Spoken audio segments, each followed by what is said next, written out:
Hey guys, guess what Daddy's little monster went to go do this weekend?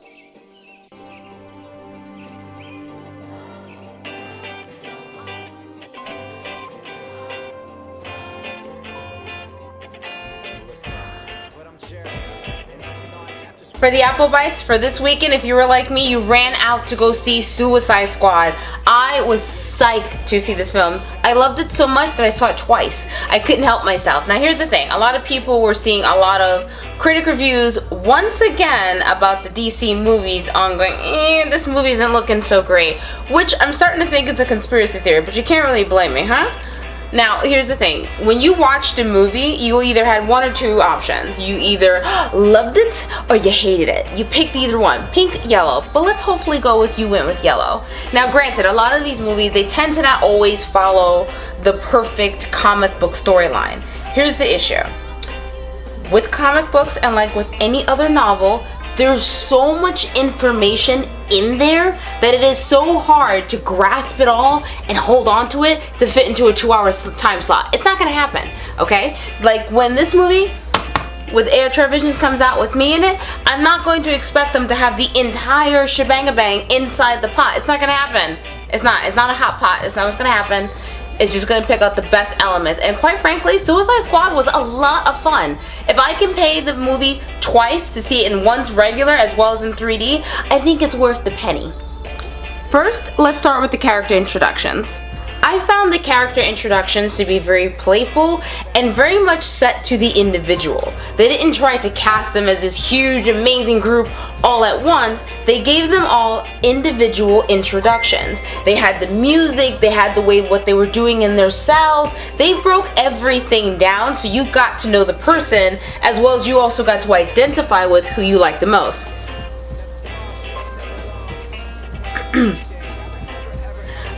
So one of the things that I thought was, well, of course, you know, Harley Quinn is obviously my favorite, in case if you didn't get the hint. But yeah, I thought the character introductions were actually very pleasant.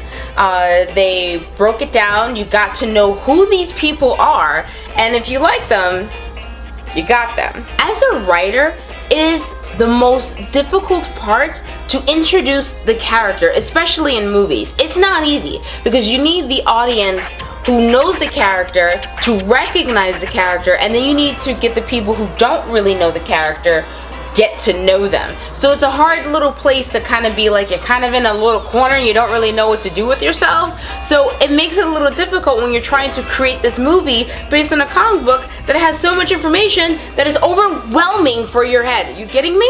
Now, I thought the character introductions were on point. They introduced them as an actual person, as an individual, what made them as humanly as possible, which is what I actually liked about the Dawn of Justice as well. They showed the human aspects of certain things, which I found to be pretty realistic. You know, you watch, like for example, Harley. I know a lot of people go on and on and on about this great romance between Joker and Harley Quinn. Here's the problem. They have a great relationship. Kinda. They have such a dark and twisted relationship that you really have to know the comic books to realize how screwed up their relationship really is. How he's manipulative, how he abuses her, how they go back and forth. Like if those two ever had a kid, all hell would break loose. That's pretty much how it would be. And they introduced that aspect with Harley because you see her kind of living on the fantasy end, you see what she wants to do, but then you also see the aspects and how he messed up her head, which I loved. I loved the fact that they introduced that into there opposed to her just being his loyal slave for no reason. It doesn't make any sense. And I love how they introduced it. I also think Jared Leto did a great job, you know, as a Joker. It was nice to see a different element of Joker than what I have already seen before. I mean, we had Jack Nicholson, who played a great comedic Joker. No one can disagree with that, ever. Then we have Heath, who played the demented one. Dark, just, ooh, completely meant for the Dark Knight. Fantastic job. Jared Leto took a different route than what I was actually expecting. I know some people are like, oh, he didn't stick to the classic look. I know sometimes people just want you to stay in this little box, but you can't if you really want to be creative. I thought what they did with, Boomerang, Katana, I thought what they did with everyone was fantastic. And you can't really complain. I thought Killer Croc was pretty awesome, especially with his BET request. But that's not the point. The point is, I thought the character introductions were on point, and you found a way as a fan of movies as well as the comics to actually relate to the character you like the most. You know, in case if you didn't know which one mine was. In my opinion, the actors were on point when it came to becoming their characters. If you could picture anyone in the world playing Amanda Waller, who else could you picture? She was as cold-hearted and as twisted as Amanda is. Amanda is this in-betweener whack job. She's just as bad as the bad guys, but she swears she's doing it like the good guys. And much like, what is that adage? What is that adage? The road to hell is paved with good intentions, and that's exactly what Amanda Waller represents. She's gangsta, as Deadpool stated it. I thought everyone played their part perfectly. I thought, well, with Diablo, everyone was on point. The only acting I was a little off on was not to hate on him, but Will Smith. He was the only one that I was a little off on because I didn't feel like he completely captured almost said Deadpool. I feel like he didn't fully capture Deadshot. I felt like he took aspects of him, but it felt more like Deadshot mixed with a lot of Will Smith. So it seemed like it was Deadshot playing as Will Smith opposed to Will Smith becoming Deadshot. I did notice that they gave him a little slightly more screen time, but otherwise everyone else got even play time out on the screen, which I thought was pretty cool because I thought they were only going to focus only on Will Smith, and they didn't. They kind of just gave him his little hero moments, which was pretty twisted and awesome. I loved the Enchantress. I loved her. Her acting was on point. What she did is, for those of you who have seen Queen of the Damned, what I liked the most about Aaliyah playing as Akasha was the way how she walked. She didn't walk like your everyday human being. She walked, if I had to picture the way an immortal being would walk, that's exactly how I would picture them. Doing like it's a dance kind of thing, just kind of walking down the street.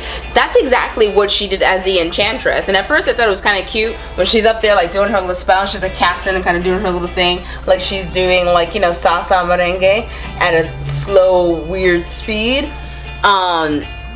I thought that's what made that. I thought that's what made her come to life, because you didn't recognize her as human, no matter how she looked. It didn't matter what she was doing, what she was saying. It was all in the body language, and I feel like as an actress, she really emulated that a lot onto the screen. That it took me out of this realm, and I was inside the DC world. I also like the fact that they had the little introduction to the Flash, which I'm really looking forward to, as well as the trailer that I saw for Wonder Woman. How many of y'all are ready for that?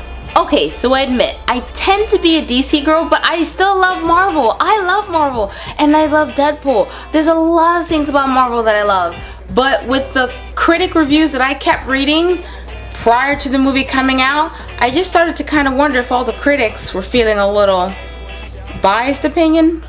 Can't just be me. Message to the critics.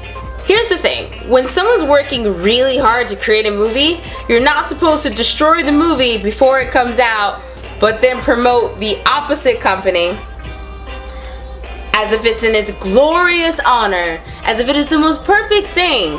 You guys are destroying films. And second of all, a lot of trailers that I'm watching show too much of the movies and not enough of a surprise element when I'm inside the movie. I mean, if I'm gonna pay $15, $20 to see a ticket, you better surprise me.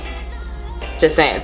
But a lot of the critics were coming out to the point that I believe Rotten Tomatoes, a fan wanted to have the site shut down because they were making all these terrible accusations about the movie for why the movie would be bloop, why it would just plop, which I thought was complete bullcrap, because they did the same thing with Superman, did the same thing with the Dawn of Justice. They're going to do the same thing about Wonder Woman, The Flash, Green Lantern. They're going to do once again with Aquaman. They're going to do all of these things with just the DC comic books. What's funny is that the things that they said was horrible about the Dawn of Justice were all the exact same things they said that's what made Marvel so glorious. And don't get me wrong, like I said, I love Marvel and I also love DC, but I also don't think you should put down one comic book for like, I don't know, they didn't cast enough members. They casted a perfect amount of members. Wait, there were 5 characters here, 5 characters here, but they did it better.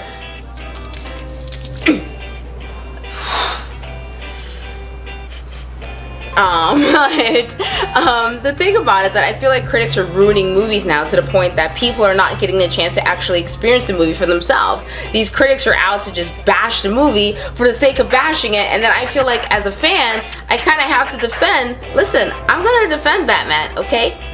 No one talks crap about Batman. But the thing about it is that they're not allowing people to really just formulate their own opinion about the movie.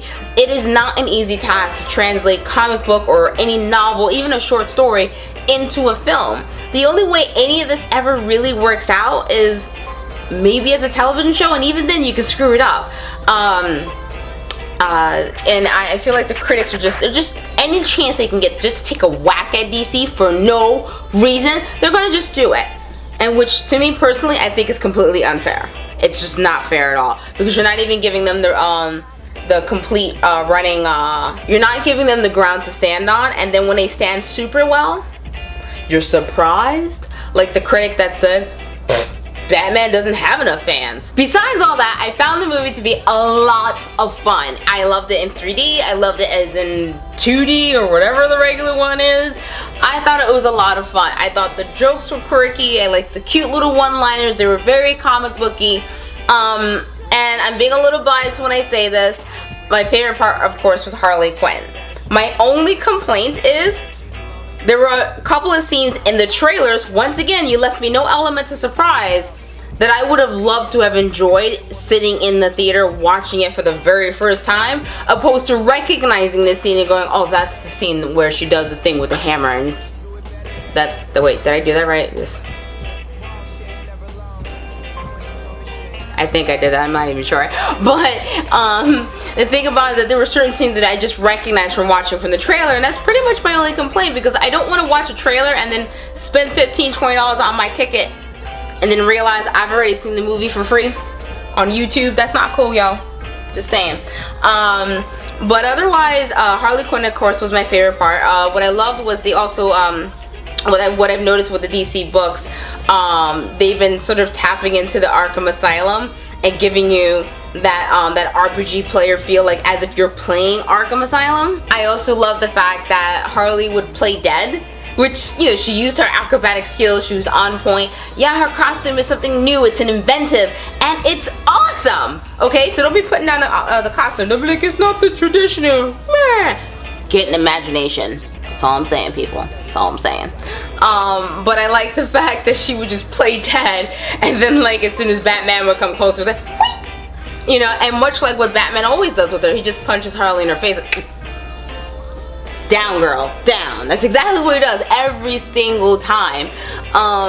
You know, especially when she's like hanging from the rope and she's like, oh, and she just wakes up. She was Harley on point. I have to give it to her. She was Harley the way she would generally be. You know, a wild card, crazier than the Joker, just constantly, just all over the place, and you never quite know what she's about to do next.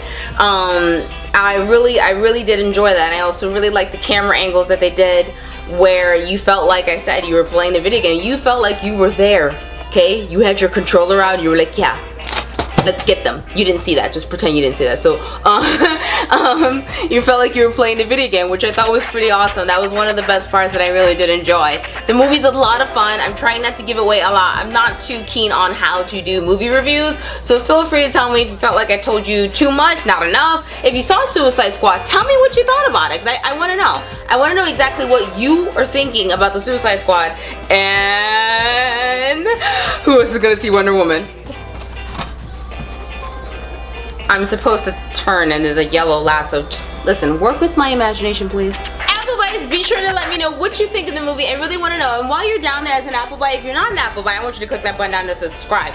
I thought the movie was a lot of fun. When I left the theater, I felt like I was in love, but if you didn't, you felt like this, I need to know exactly what you're thinking. I want to know what your movie critic view is. I need to know this. Okay, do you understand me? I want to know if you left that theater laughing your tears, if you left the theater like me with a big smile on your face.